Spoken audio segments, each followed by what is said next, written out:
Hi, good evening. Welcome. This is the first of our two regularly scheduled Somerville Historic Preservation Commission meetings. It is September 2nd, 2025. It is 6:49 p.m. and I'd like to call this meeting to order. Pursuant to Chapter 2 of the Acts of 2025, this meeting of the Somerville Historic Preservation Commission will be conducted via remote participation. A recording of these proceedings can be accessed at any time using the registration link at the top of this agenda.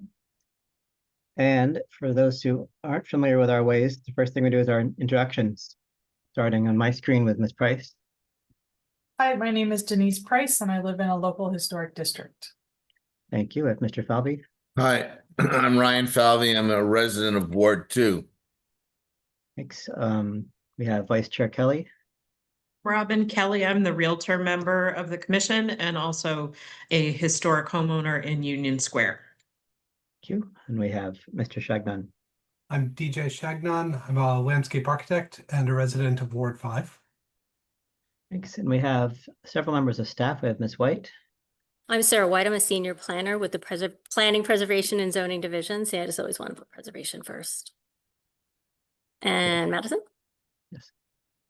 I'm Madison Anthony. I'm a planner with the Department of Planning, Preservation, and Zoning. And Lexi. Hi, I'm Lexi Payne. I'm also a planner with PPZ. Cool. Thank you all. So on our agenda, if I can bring that back to my screen. The first case on our agenda is the reviewing and approving a memorandum of agreement, which is HP 25-00044, address is 8 Bolton Street. I believe we have somebody needs to recuse herself, right? Yes, I'll be recusing myself. Okay. So for this, we'll be having 4 people here. And this is not a public hearing, it's just an internal review. This is a MOA, just for background. I think, when did we put it, the hold on this dates back to, what was it? March? Is that correct?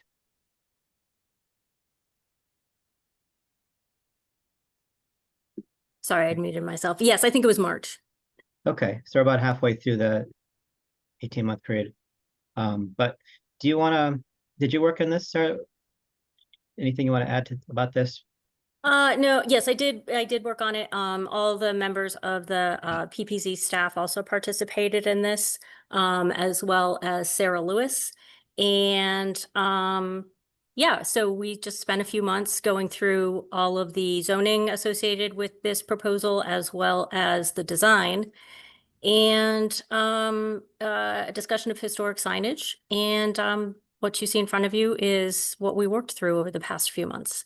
And I think that Madison has promoted anybody in the event that we need to talk to the applicant or the architect.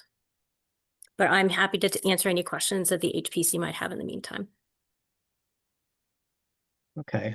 Good evening, everyone. This is Maxwell Shortsleeve on behalf of Mazel Tov LLC, the property owner. I have a short presentation I can screen share and some points I'd love to highlight. Oh, sure.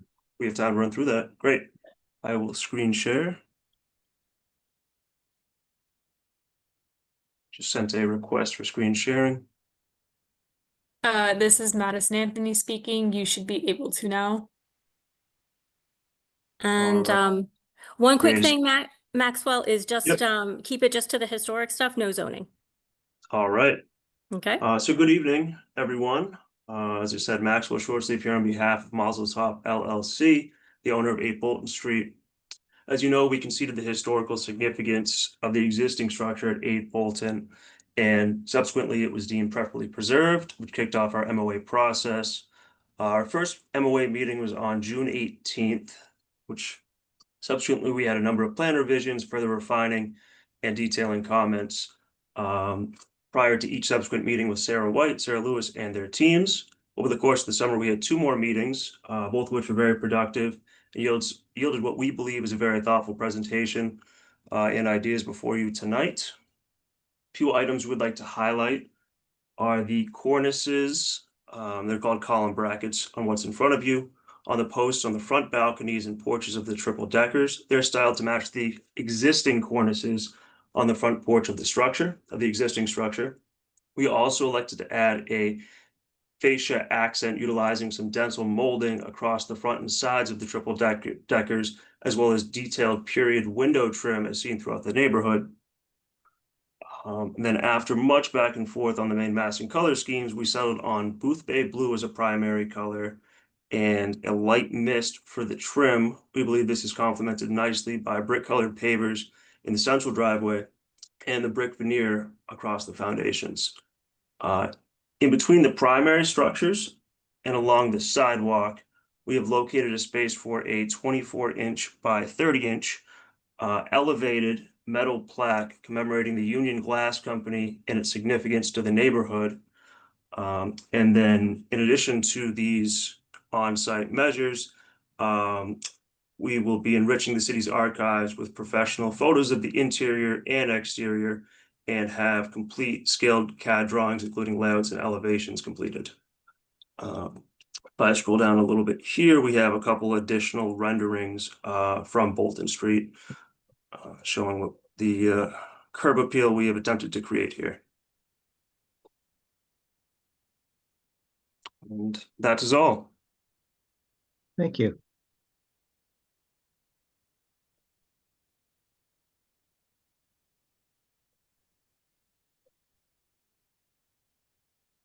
Just a couple questions. I take it, is the door on the first floor of the bay basically an elevator or something, or it's a below, no, it's into a basement access. Okay. So the door on the first floor, that leads to the common stairway to the second and third floor units. And the first floor unit is accessed off of the front porch there. Oh, okay, so that's a stairwell. All right. And then the side panels, I see you have some kind of false panels on the lower sash along the side. Is that for counters and such? Yes, yeah, below the half windows, we added some wainscoting trim there. Okay.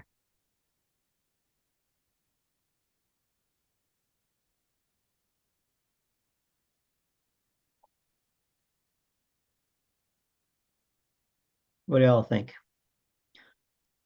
This is a demo delay, not a historic district review.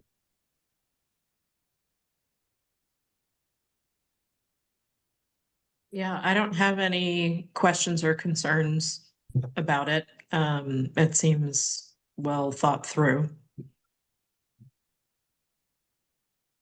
Yeah, I was going to say about the same. I mean, it feels like a slightly streamlined for modern construction interpretation of the classic triple deckers that show up at various points. And yeah, seems to have basically accomplished something fairly good given the goals of the project. So I commend everyone that worked together to get it to this point.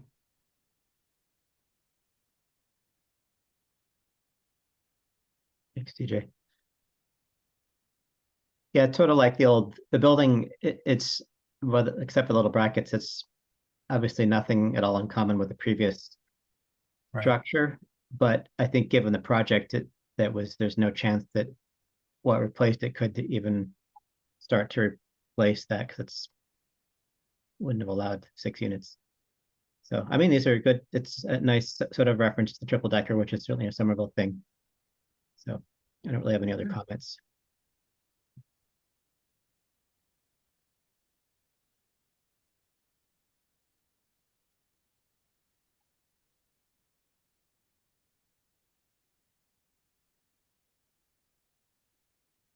Okay.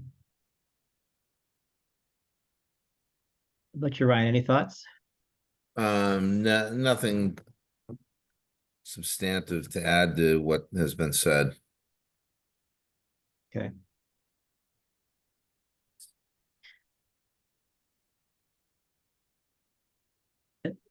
If that's the case, then we could, I guess, move ahead with a motion and a vote on this. Or that actually, before we do that, does anybody have any comments on the actual text of the MOA? I think it's sort of standard lingo. referencing the drawings and Yeah. documentation, stuff like that. I move that we vote to approve the MOA. I will second that. All right, we have a motion by Vice Chair Kelly, seconded by Mr. Shagnon. And all in favor? Aye. Aye. Opposed? Do a roll call here. If I can pull my screen up, starting with Vice Chair Kelly, Yes. Mr. Shagnon, Yes. Mr. Falvey, Yes. and I'll vote yes. So there you have it, folks. Thanks for working with us and good luck with the project. Thank you all.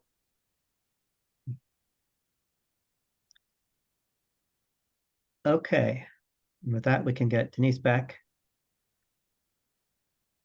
And to hunt down my agenda.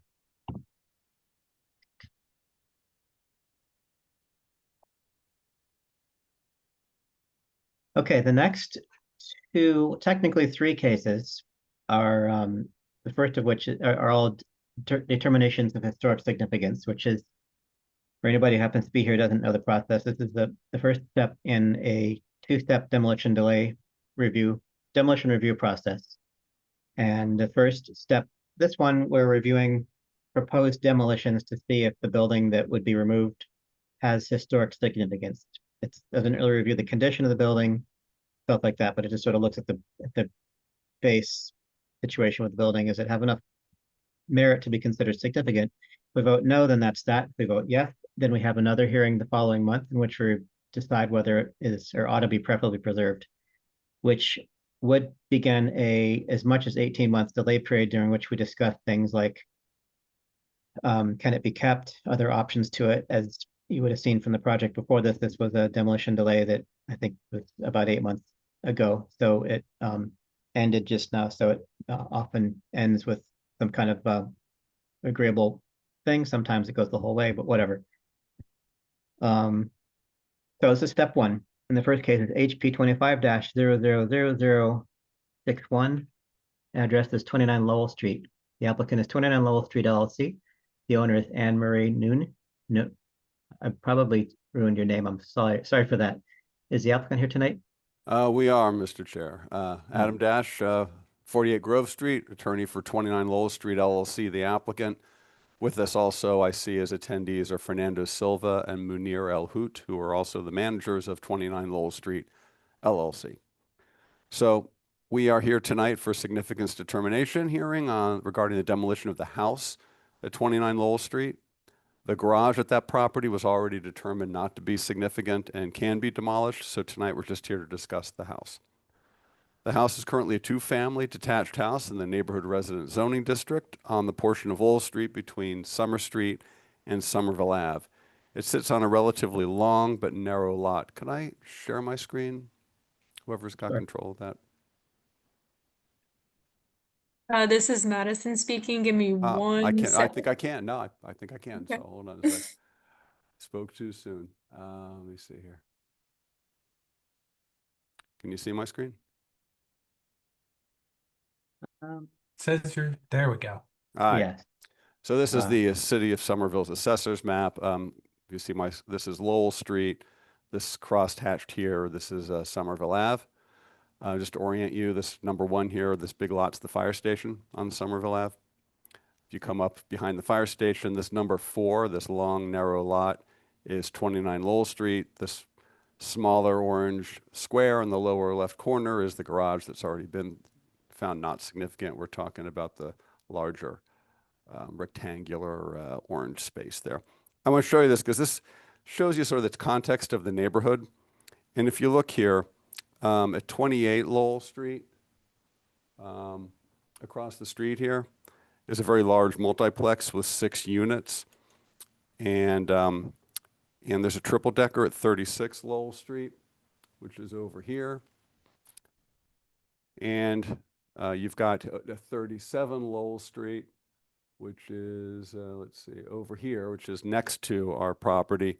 37 Lowell are 3 attached row houses with 3 units here per the city assessor.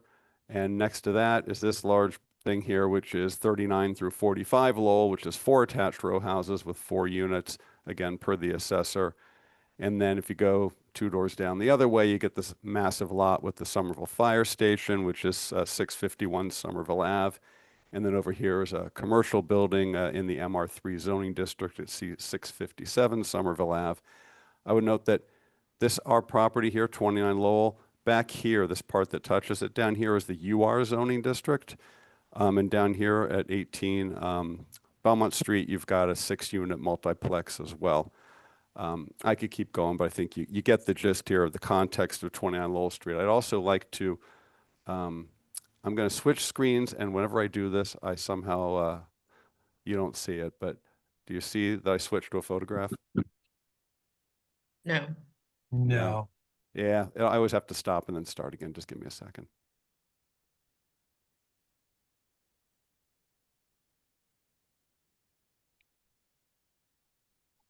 How about now? Yes. Yes. There it is. All right. Yep. So this with the porches is the 29 Lowell Street house we're talking about. And here to the left, you can see those series of row houses that are going on over there. I'd also, do you see a different photograph? Not yet. Is it looking like something's going to happen? No, we're Still seeing- Yeah, hold on, man. It's technology, I swear to God. I swear this is the last one, so I just wanted to give you a context. All right. You good now? Yes. All right, great. So over here on the right is 29 Lowell. You can see those row houses above. You can see the triple decker here. This is that bit of that other larger building across the street. I mean, the reason why I'm showing you all this is you can see that the styles and the sizes and the units and the lots are all over the place on this area of the street that goes down to commercial into the fire station, just a few lots down.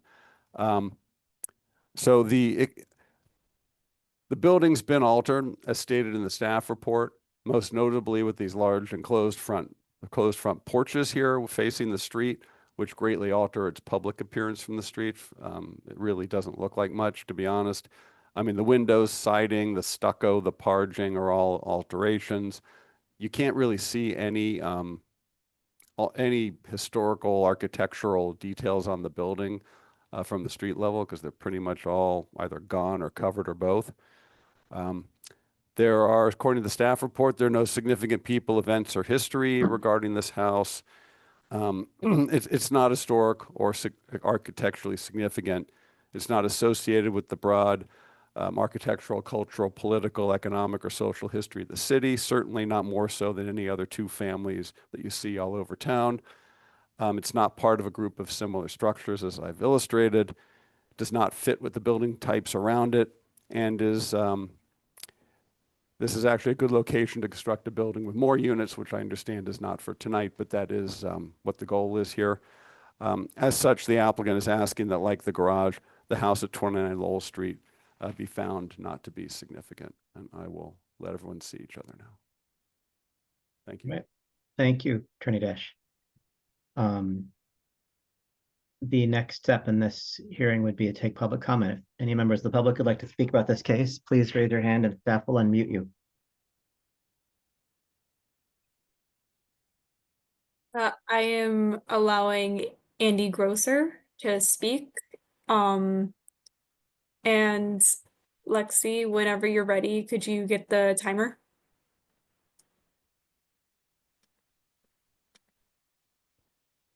Just a reminder to people that please give your address before you speak, so we know where you are.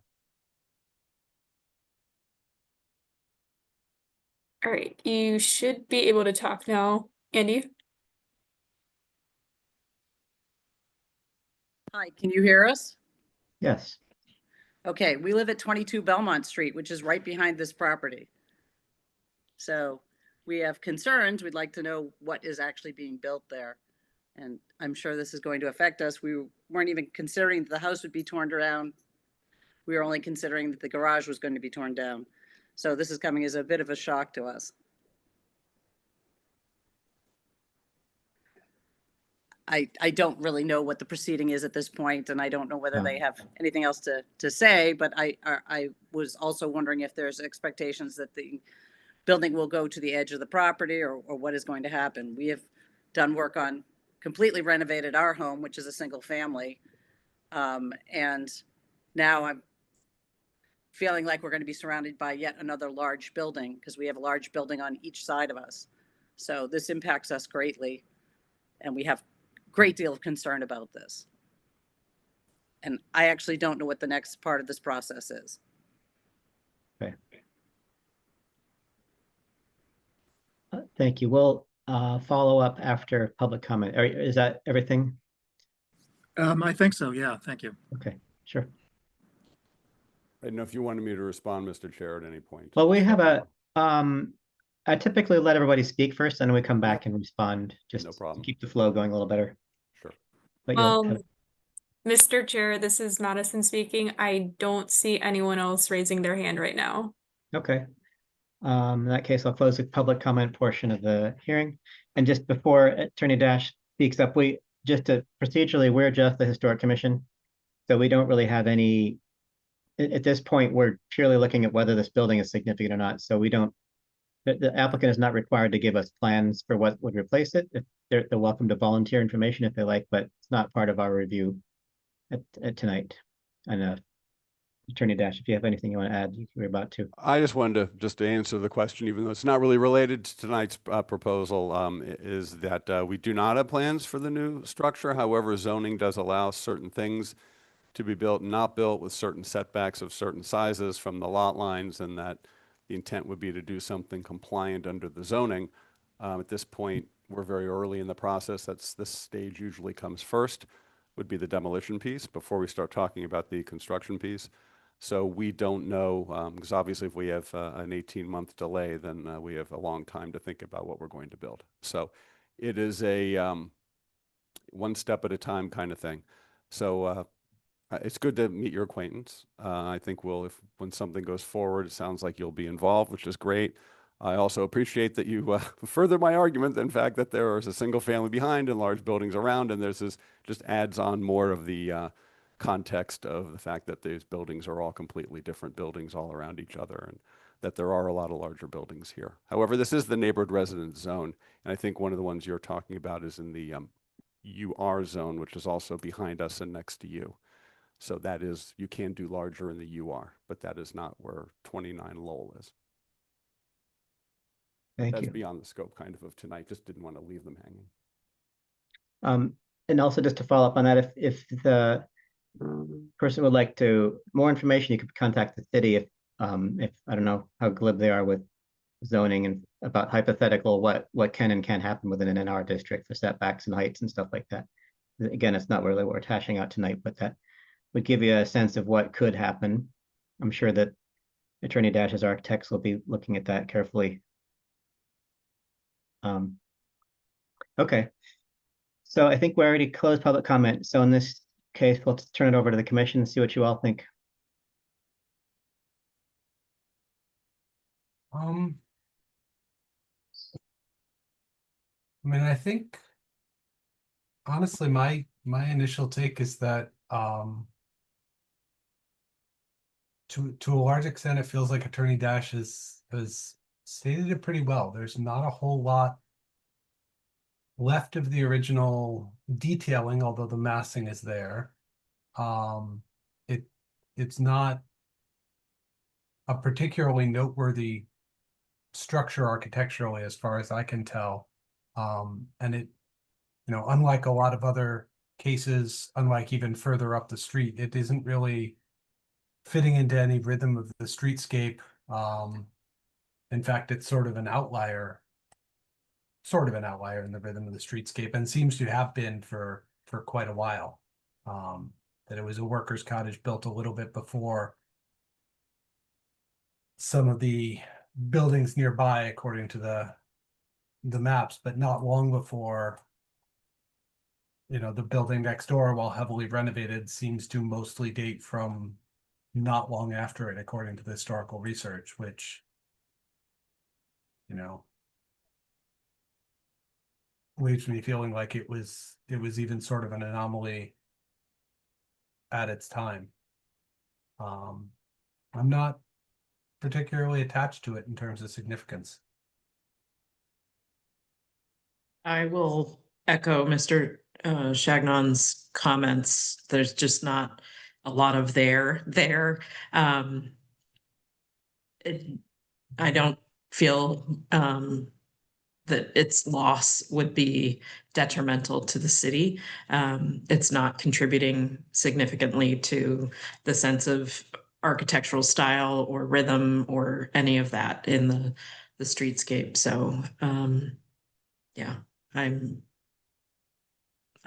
inclined to say it is not historically significant.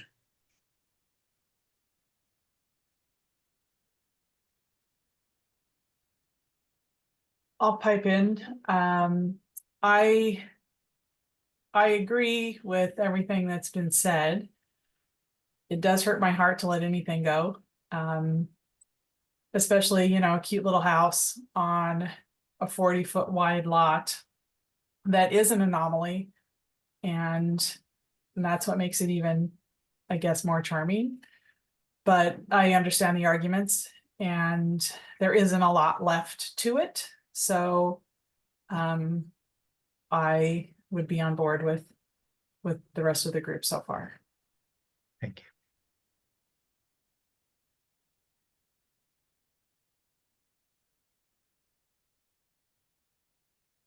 I would agree with that. I think these buildings like this, where it's a simple gable facing the street, it's a little bit fuzzy about at what point it becomes relevant. Yes, it holds its math. It's not a distinct and unique math. This one had the stucco as an after thing, in addition to it in the front porch. And as Attorney Dash said, it's not really repeating a pattern or a rhythm that's really pronounced in that street. So I would agree with what you all said.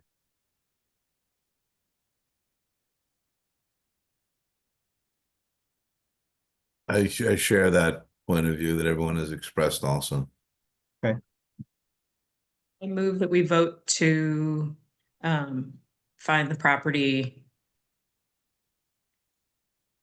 historically significant. A yes vote would say yes, it is historically significant. A no vote would say that it is not historically significant. I will second that. Okay, vote for significance. So motion for significance by Vice Chair Kelly, second by Mr. Shagnon. All in favor? All opposed? Nay. No. Nay. Okay. And we'll do a roll call with Mr. Falvey, No. Vice Chair Kelly, No. Mr. Shagnon, No. Ms. Price, Oh, I heard. No. and I'll vote no. And we need findings, which will pretty much pick up on what we just said. It not associated with an important person. I feel like we've phrased this differently every single time. Not importantly associated with an architectural style or a period. It does not retain its original form, massing, or detailing. I mean, I think Particularly the it retains detailing. the massing, yeah. It does not contribute significantly to the streetscape. Yes, I think those are all good. Yeah. Okay. I would move that we accept that as the findings. Seconded. Okay, a motion to accept findings by Mr. Shagnon, seconded by Vice Chair Kelly, I believe. All in favor of adopting those findings? Aye.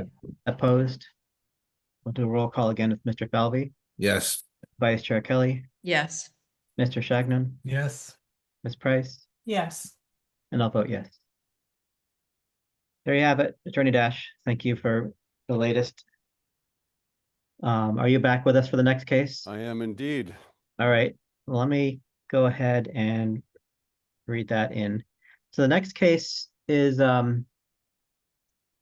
just a background. There are two separate cases. It's HP 25-000063, address is 15 Oak Street.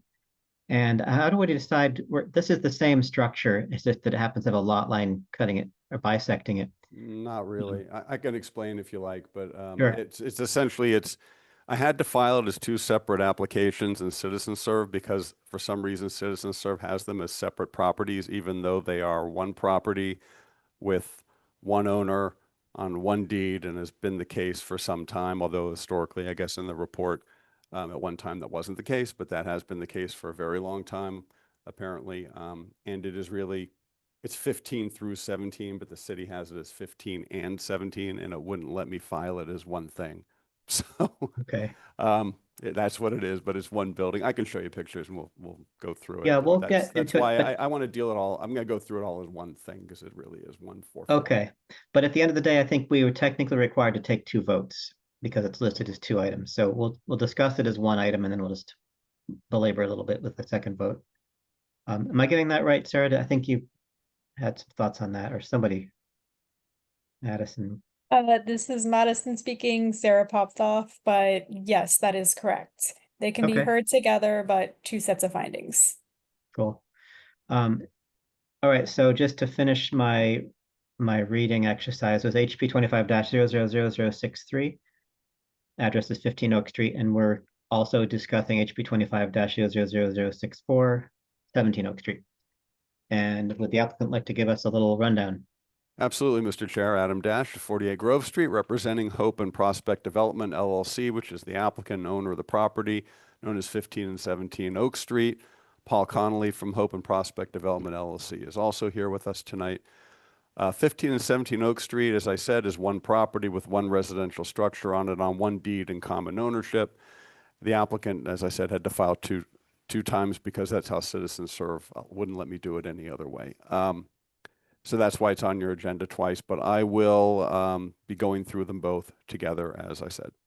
So the applicant seeks to demolish the entire structure at 15 and 17 Oak Street, to be clear, with the goal of erecting a new structure with more dwelling units, or structures. So I'm going to show you, I've got, I believe, two images here, just to orient you. Let's see if I've got the right one here. You see that? Yes. Okay. So what you see here is 34 and 35. This is the assessor's database, but this is 34 and 35 is the property. For some reason, the assessor puts a line down there, I think for historical reasons, but it really, as a practical matter, is 1 4-family, 2 units per side. You can see here's Oak Street. It's basically at the intersection, is Y intersection of Oak and Bolton. So the structure, as I said, has 4 units, is in the neighborhood resident zoning district. The city calls it a semi-detached house building type. To its right here over at 11 Oak, you've got a multiplex building type with 5 units. To the right of that, it's a small single-family ranch cottage. Across the street, you've got a very tall 2-family detached house at 14 Oak. Also across the street, in one house, I see across the street here and down one house at Bolton, you've got this thing down here, which is, let's see, the 9 through 19 Bolton, which is 2 row houses built in the 1980s, which, with what I looked it up, it looked like it was 6 units. And you've got 15 and 17 Oak, which is, guess would be directly across. I'm sorry, 15 and 17 Oak, which is us. Let me get you the photograph because I think that tells the story better. And I'm not going to bother asking if I should stop sharing and start sharing. All right. So there's the you can see the property. This is it here. This fake brick thing. So 15 and 17 Oak, it does not face the street. It's got doors on either side, which goes into the building, but the front just is what you see here with no front door, which is unlike the buildings around it. As such, it does not have I would say, a front end gable like the ones on either side of it, because this actually isn't the front. It's the side. Zoning wise, it's the front, but architecturally, it's not really the front, even though it's facing the street. You can see here on the side, the larger building that goes way, way, way, way, way back to its right. And on the left, it goes way, way, way back on the left. As stated in the staff report, it's been altered, including a very large, and there's a better picture of it in the staff report. I couldn't really get a good view of it from Google Maps, but large two-story 1960s era rear addition with a sloped roof. As you can see the lovely faux stone siding facing the street, the concrete steps on either side with iron railings to go in. You've got a concrete foundation here, replacement windows. It was once apparently 2 units according to the history of it, and now it's 4 for what it's worth. I would say that despite the gruesome end of one of its residents, according to the staff report, although no one said that that happened at the property, it is not significant. We believe that it's not associated with any broad architectural, cultural, political, or economic or social history of the city. Certainly no more than a lot of other buildings. It's not part of a similar group of similar structures, I would say, because I pointed out a whole bunch of them which are not like this whatsoever right around it. I would say that it's in a good location for redevelopment for more units. Again, I know not for tonight, but just to let you know what the idea is here, and so the public who's here knows what the idea is here. As such, the applicant asks that this be found, this 15 and 17 Oak Street taken together, because as you can see, it's pretty blatantly one building, not be found significant. Thank you. Thank you. Is that it, Attorney Dash? Okay to move with Yep. public comment, or do you have anybody else? Nope, I'm gonna stop sharing. All right. In that case, get my Zoom screen back. We will proceed with public comment. If any members of the public would like to speak about this case, please raise your hand and staff will unmute you. And please also remember to give your address before speaking. Name and address. Chair Parks, this is Madison speaking. I don't see anyone raising their hand now. Okay. Then I will close the public comment portions Oh, here. Oh, wait, we got oh, one now. unclose it. Sorry. Reopen it. All right. Lexi, could you get the timer, please? And I am going to allow Sydney Mendonca, I'm so sorry if I mispronounced your name, to speak. You should be able to speak now.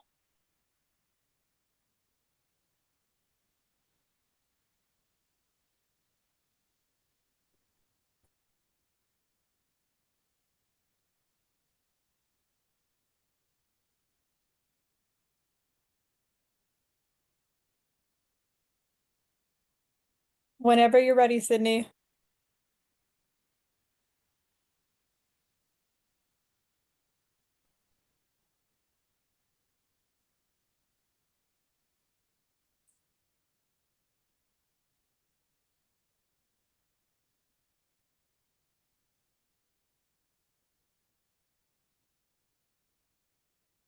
Sydney, are you there?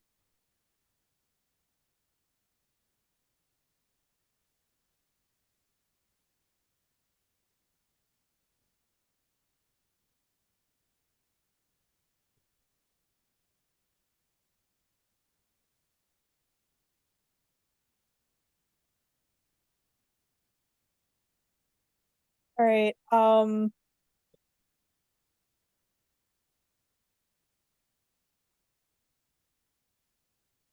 Sydney, last chance.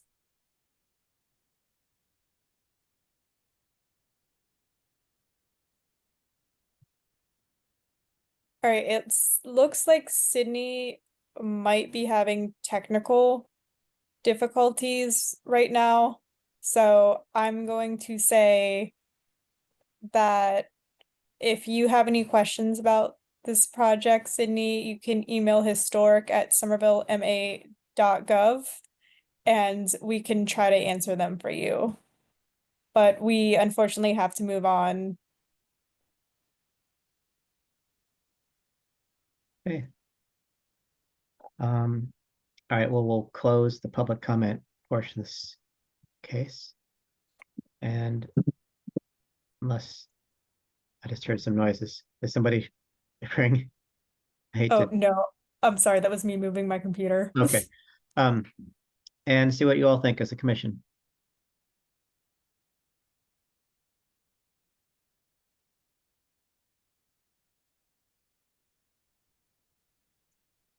So I will share that that this structure feels much more tied to its location because of some of the neighboring architectural details, the street facing gables, the double bay windows, even with all of the modifications, the faux stone, the concrete foundation and steps and such. But the main structure and form is still there, and is in harmony with a number of other buildings in that immediate vicinity. Robin. Yeah, I would tend to concur. I think that, you know, I'm looking back through the various maps and it's, you know, you're never quite sure whether the details like the double front bay got added between 1895 and 1900 when they start showing up on the maps to echo the two buildings to each side, or if possibly they were already there and the 1895 Bromley map just hadn't captured them and they were the inspiration for the buildings to each side that got built that way. But one way or another, it at some point either the buildings to each side intentionally coordinated with it, or it was, you know, modified early on in around the 1900s to echo the buildings to each side. I mean, I think it very clearly ties into a rhythm of similar structures, at least in its own little grouping, even though, as Attorney Dash points out, there's quite a bit in the neighborhood that differs, but that's not unusual for this sort of pattern of development to have a variety of buildings.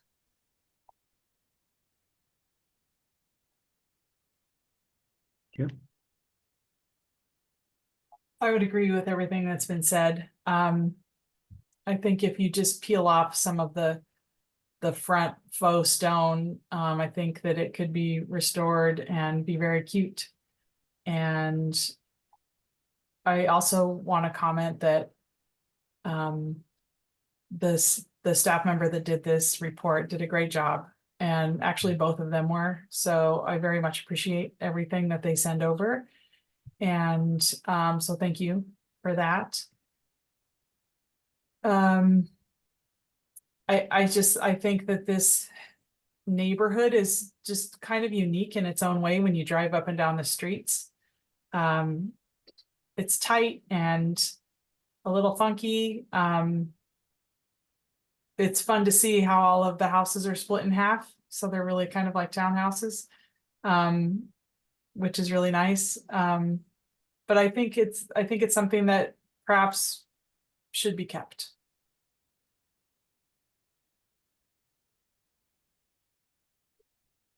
I also think that looking at it, you know, with a little bit of creative approach, you know, the back portion has been, you know, possibly more extended, altered, messed with over time. It feels like you could work with the front portion of the house and create something that keeps that street presence while still presumably meeting a lot of the development goals that the team has, with a little bit of a conscientious approach to it.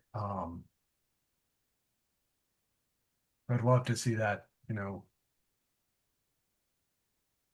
the important parts preserved in whatever ends up happening here.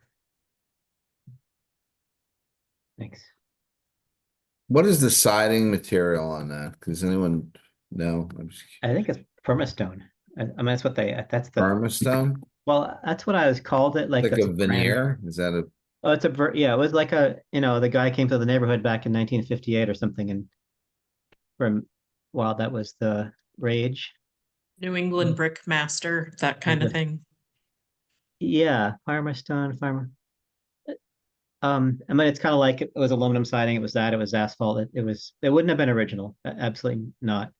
Yeah. I had asphalt styled as brick on my house when I purchased it. This looks more real than that, but It's thin. It's real material, but it's a thin layer of it. It's yeah. like an inch thick or something, and Okay. I don't actually know quite how it goes. Does on. that wrap the whole house? I'm just kidding. It's just the front. It's only the front. Yeah, okay. I think the it- sides seem to be white, either white clapboard or vinyl siding. I can't tell from the photos. The Mhm. report almost certainly tells us though, somewhere in there. Stone veneer. Actually, this is in my thoughts. What's this process is kind of interesting. This is a gable face, a standard gable.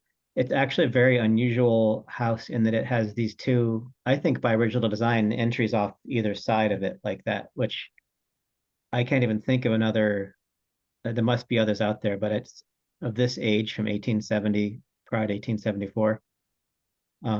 It's kind of distinct that way. I don't know, is it possible they added the bays? I saw in the staff report that there's the map that they don't show up on.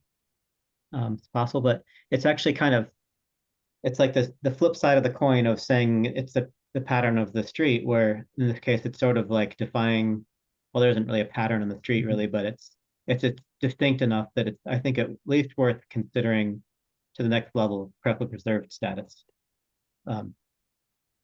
My opinion. And yes, it's been kind of, the back additions are kind of funky, and the siding is, it's been altered, the facade a bit, but the form is still there. That's where I'm going with it. Yeah. Yeah, I feel like some of the alterations on the rear have been a little bit unfortunate in terms of the massing and attention to detail, but right, it got sort of lopsided on the back half, whereas it had been fairly symmetrical.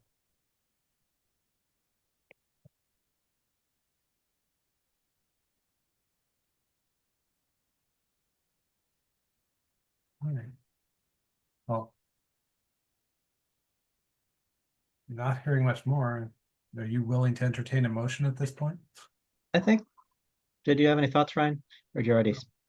No, yes. The question. I had Nothing, questions. Okay. nothing additive. All right. I would make a motion to vote on finding the properties. I think we have to vote on them both separately, don't we? Yeah, so just do the Okay. first, and we'll just repeat the same lingo for both, 'cause it's the same. I'll make a motion to vote on finding the property at 15 Oak Street historically significant. Second that. Okay, all in favor? Aye. Aye. Opposed? Aye. Do the roll call with Ms. Price, Yes. Mr. Shagnon, Yes. Ms. Vice Chair Kelly, Yes. Mr. Falvey, Yes. and I'll vote yes. And we need the findings. I think in general terms, we're talking about, we heard that the form is intact, that it's, well, in my opinion, has a somewhat, not technically unique, because there's probably more than one out there in the world, but a distinct form of the two side entrances off of. It's an unusual building arrangement for Somerville, and it's certainly very old. Yeah, and I think it's the important aspects of that form are what's been retained. I think, while the form of massing toward the back are not identical, that there's enough of the forward portion of the building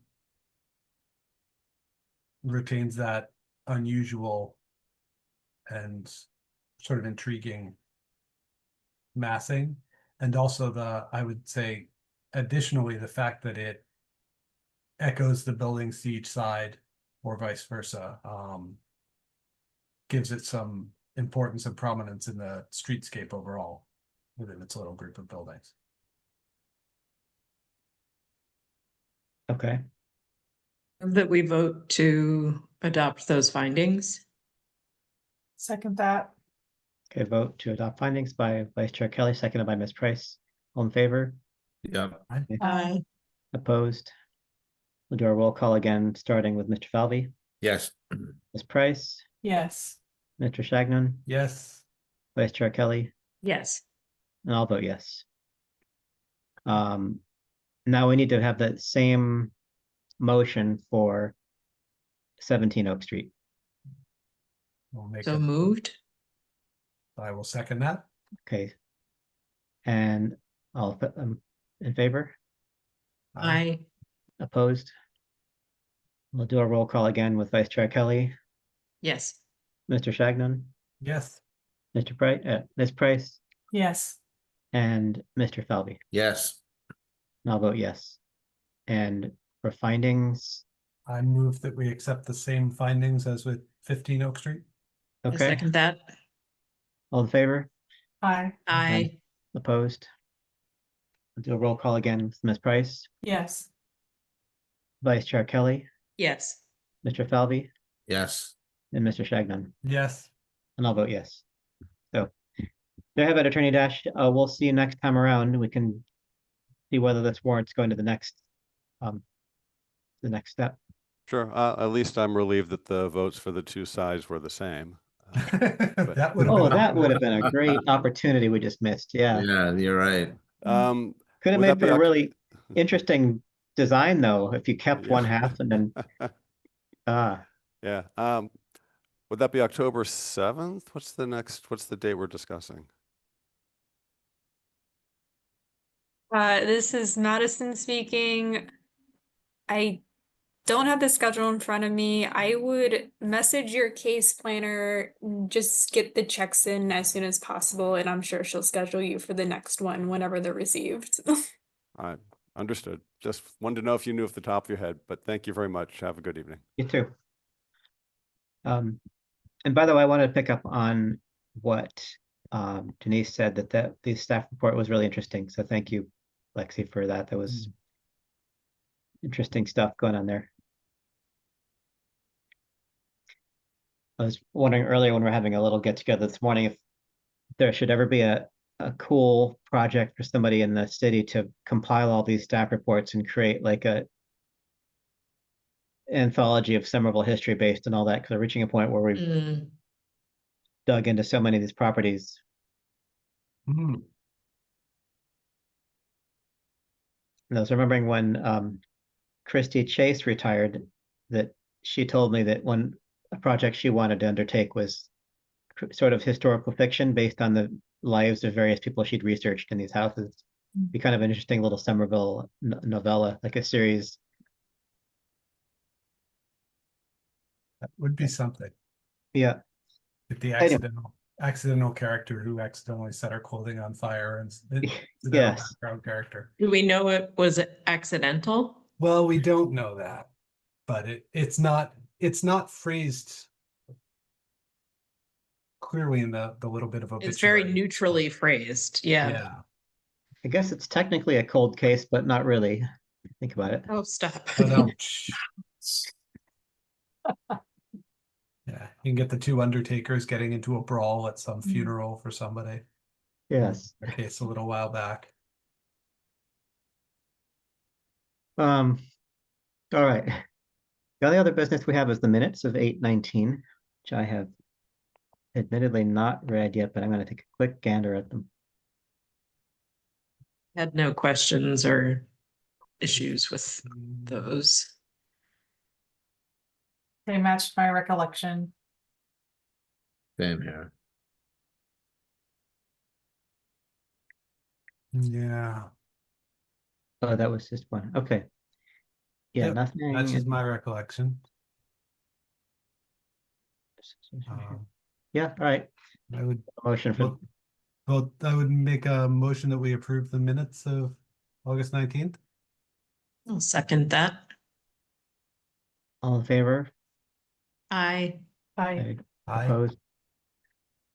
And our roll call with Ms. Price, yes, Vice Chair Kelly, yes. Mr. Shagnon, Yes. and Mr. Falvey. To abstain, I was not present. Okay, and I'll vote yes.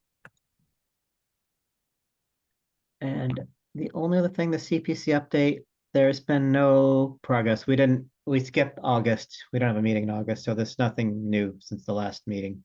We hired I think we officially hired a historic preservation consultant. I think we mentioned at the last meeting, so we have someone on board who's going to help us with some of the details about how we treat historic preservation money in the CPC.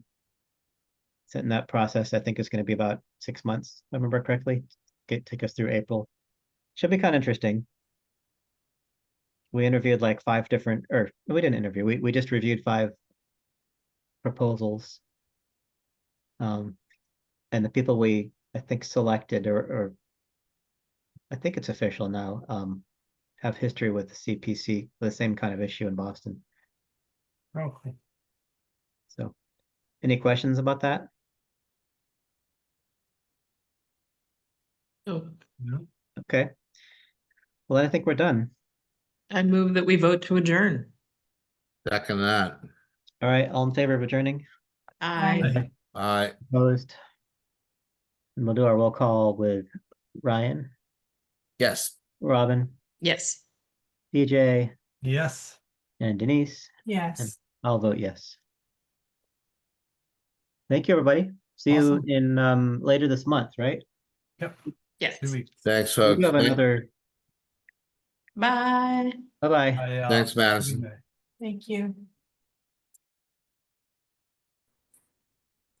Hi, sorry, I was muted. Oh my gosh. Oh, Good night.